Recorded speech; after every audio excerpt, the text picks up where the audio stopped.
La ville de Conakry est submergée par une pluie qui ne semble plus s'arrêter. Depuis 3 jours, la circulation reste perturbée et certaines zones d'habitation subissent des inondations. Le directeur de l'Agence nationale de gestion des urgences et des catastrophes humanitaires fait le point de la situation. D'abord la nuit de 1h du matin à 4h du matin avec les jeunes de Bananéré à sauver, à faire sortir au moins plus de 43 personnes dont 19 enfants de moins de 5 ans et 2 bébés de moins d'1 semaine.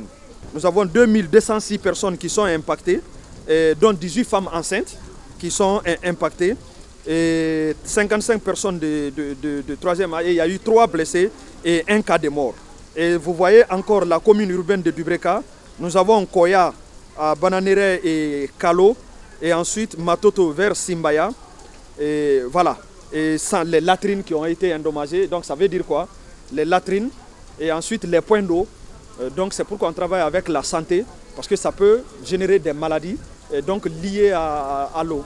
Si les inondations à Conakry constituent une réelle menace pour certains ménages, selon le directeur de l'Angus, le choix d'habitation de certains en est la cause principale de ces inondations. Plusieurs familles habitent sur des zones à haut risque, c'est le cas de la Bananéré à Manéa. Nous avons travaillé avec la préfecture de Koya pour interpeller les habitants de Bananéré pour dire qu'ils habitent dans une zone à haut risque d'inondation. Ça fait 3 ans qu'on les alerte que c'est à haut risque d'inondation.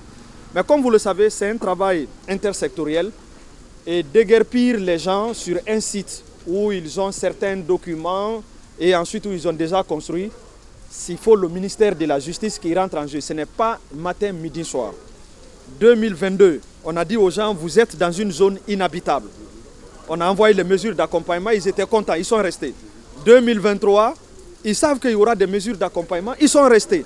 2024, ils savent qu'il y aura des mesures d'accompagnement, ils sont restés. 2025, quand on a été, ils ont demandé d'abord, la première des choses, envoyez-nous des mesures d'accompagnement. Donc, cela veut dire que l'État prendra ses responsabilités.